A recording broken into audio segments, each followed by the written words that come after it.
사실은 보면 이제 일반적인 종교를 한다라고 하면은 되게 어떤 기복적 형태에서부터 출발하는 게 종교 아니겠습니까? 네. 교회 가서도 하나님이 소원 들어주길 바라고 또 절에 가면 부처님이 소원 들어주길 바라는 마음으로 그래서 우선은 배가 고파야 또 우선은 뭔가 원하는 게 있어야 시작하는 것이 당연한 부분은 아닌가 싶은 생각을 합니다. 우리가 흔히 그렇잖아요. 등 따시고 배부르면 절에 가야 안 가야? 안 가요. 또 우리가 자녀를 길러봐도 지가 아신 게 있어야 와가지고 고분고분하지 지 맘대로 다 잘 되면 지 덕에 잘 된 거지 부모가 잘했다는 생각을 전혀 안 하듯이 우리가 이제 대개 보면 인간의 욕구라고 하는 부분이 뭔가는 받는 걸 좋아하지 주는 거에서부터 시작하는 부분이 익숙하지 않죠. 네. 그러니까 우리가 이제 복을 지세요라고 하는 부분은 불교를 좀 깊이 있게 이해하고 난 다음에 그들이 인과를 뭔가 알았을 때 그래서 대개 보면 이제 그 절에 가서 부처님 앞에 절을 하시는 분들이 보면 꼭 조건을 붙여요. 부처님 내가 요거 하나만 딱 들어주면 내가 정말 잘하겠다. 근데 꼭 먼저 달라 그러고 하겠다라고 하는 조건을 붙이는데 그건 이제 어떻게 보면은 그 아직 수준이 좀 낮은 아주 그 철없는 불자의 어떤 그런 기본이라고 이야기를 한다면 불교라고 하는 부분은 그 윤회라고 하는 부분이 인과를 이야기하지 않습니까?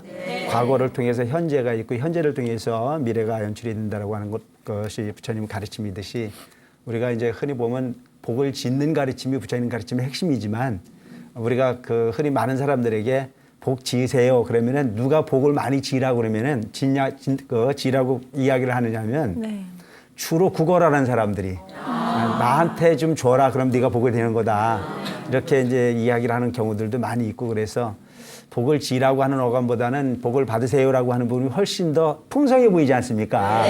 근데 원리를 보면은 복을 받으세요라고 얘기하지 않아도 복을 지었으면 받을까요 안 받을까요? 받겠죠. 다 받게 돼 있는 거예요.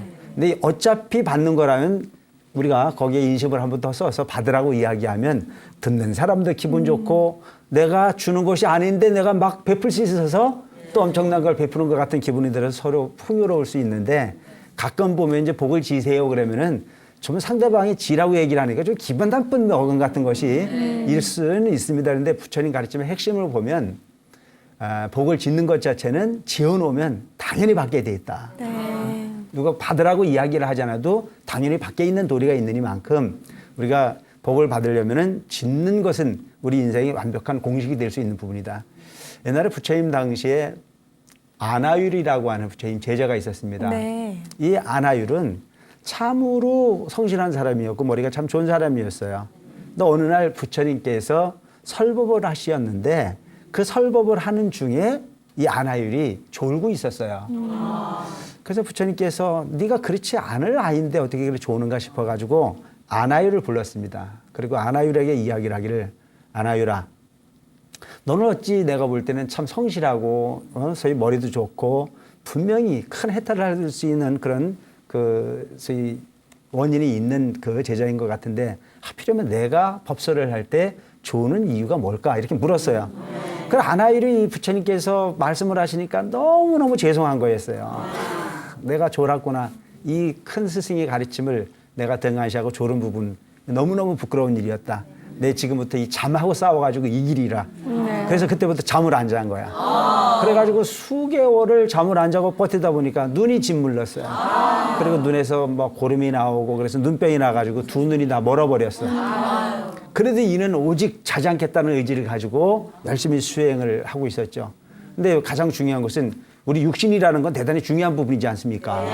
이 육신이 없으면 아무리 좋은 깨달음도 담을 수 없는 거고 육신이 없으면 부처님이 가르침에 아무리 지대하더라고 하더라도 그 위대한 가르침을 실현하기 어려운 거거든요. 그래서 이 육신이라는 자체는 너무 괄세를 해도 안 되고 너무 위해도 안 되고 그래서 불교가 얘기하는 중도야.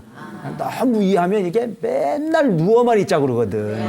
이게 귀찮아도 움직여야 자꾸 탄력이 붙고 근육이 붙고 그래서 건강해지듯이 또 너무 소위 그 혹사를 시키면 병이 오지 않습니까? 그래서 이 부분을 적당히 잘해야 되는데 안하율은 부처님에게 혼난 부분이 너무너무 죄송해서 잠하고 싸워 이기겠다는 의지 하나를 눈을 감지 않고 버티다가 그런 병을 얻었죠. 눈을 감고 난 이후에도 이 출가사무는 누구의 신세를 지고 사는 것보다는 본인 스스로가 본인 일을 해결을 해야 되는데 눈이 감겨 있지만 모든 건 다 할 수 있었지만 딱 한 가지가 안 되는 게 바늘 끼는 게 안 되는 거예요. 그래서 아나율이 바늘길을 아무리 찾아도 안 되니까 바늘길을 끼기 위해서 애를 쓰고 있다가 보니까 지나가다 보니까 누구에게 이제 그 부탁을 해야 될 것 같아서 누구 내게 복을 지을 수 있는 사람이 있거든. 복을 좀 집시다. 내가 지금 눈이 어두워서 바늘길을 낄 수 없으니까 이 바늘길을 좀 낄 수 있는 사람이 있거든. 나를 위해서 복을 좀 지어주세요. 이게 무슨 얘기입니까? 나를 위해서 누군가가 희생을 하면 그것은 내가 언젠가 너한테 갚아야 안 갚아요? 이게 인과예요.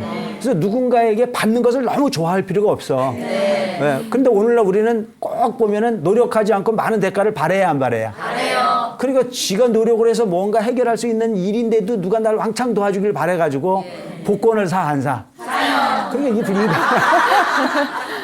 그러니까 갑자기 뭔가 행제를 하려고 하는 그런 모습들이 있지만 불교 입장에서 봤을 때는 주고 받는 거다. 그래서 아나율도 이 부분은 누구에게인가 신세를 질 수밖에 없는 상황이 되다 보니까 복을 좀 지세요라고 이야기를 했어요. 지나가다가 부처님이 그 모습을 보고 부처님께서 그걸 날 다고 내가 바늘길을 껴야 되겠다. 그러니까 부처님이라는 사실을 알고 아나율이 아이고 부처님은 이미 북덕을 구족하신 부처님이신데 어찌 이 남루한 일을 부처님에게 제가 소위 그 힘을 빌리겠습니까라고 이야기를 했더니 이 세상에 복을 짓는 부분에 있어 나보다 더 목마른 사람이 없다. 이미 부처님은 지혜를 구축하시고 공덕을 다 갖추셨는데도 불구하고 이 복덕을 짓는 부분, 복을 짓는 부분에 대해서는 항상 목마름으로 나는 복을 지어왔다. 네. 그래서 열애가 됐다. 네. 그리고 열애가 된 지금도 난 또한 복을 지어야 그것이 내 공덕으로, 내 복덕으로 자리 잡을 수 있다. 자, 그렇다면 우리는 이 사바세계에 존재하는 모든 사람들이 부처님만큼 복 있는 사람은 없잖아요. 네. 그럼 우리는 복을 지어야 돼, 안 지어야 돼요? 지어야 돼요. 네. 복 짓는 거에 우리는 정말 최선을 다해야 돼요.